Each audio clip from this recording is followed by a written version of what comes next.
السلام عليكم إخواني في قناة عن عراقي تكنولوجي.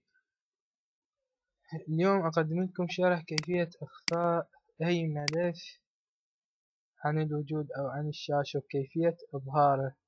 بس أنا ما مسؤول عن أي عمل تخريبي أو عن أي إنه تخفون أشياء مو زينة، ترى أنا أخلي مسؤوليتي.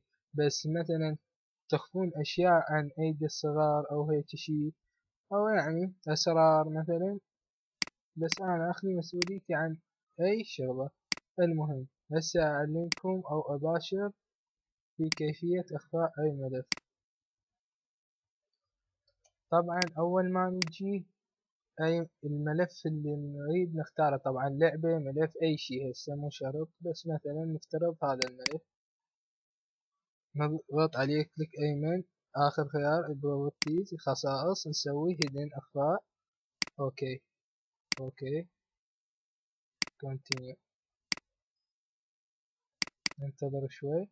مثل ما تلاحظون اختفى الملف، بس احتمال انتم ما يختفي عندكم اختفاء كامل. يعني شلون يصير هيجي؟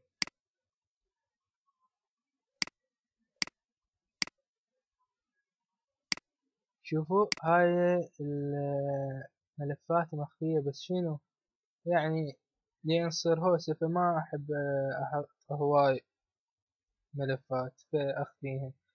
اذا تلاحظون شكله مخفي بس قليل، بس هم يبقى موجود، فانتم احتمال هيك يصير وياكم. فشي تسوون اخواني؟ تروحون بالكنترول بانر على هاي خيار، على فايل اوبشنز، تدوسون على الفايل، تدوسون دونت شاو، يعني عدم عرض. هذا هنا أنا معروض، بس هنا أنا عدم عرض. واذا دست اوكي هسه راح يختفن. من نريد نعرض وين؟ هم نرجع هنا على ستار، نروح على الكنترول بانر، نرجع لهاي الخيار، نطب على البايو، نسوي شاهدين، يعني نعكس الطريقة. هسه شفتوا اختفن الملفات. وهاي لعيونكم هم نعيدكم شلون راح نطلع الفيديوهات. هم ندوس على الكنترول بانر، ندوس هنا، ندخل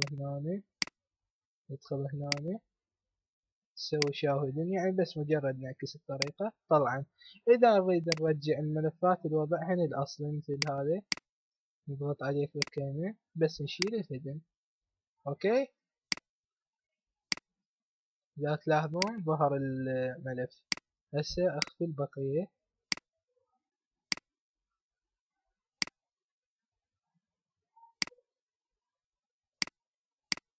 إن شاء الله الدرس فاتكم، وأرجو أنه ما تستخدمونه استخدامات خاطئة.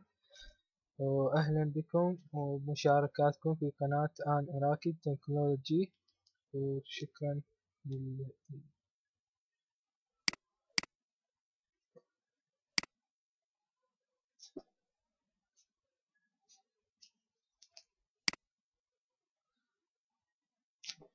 طبعا الشغلة ما بها أي خطورة، وإذا تحبون جربوا بنفسكم، ولا برنامج ولا هم يحزنون.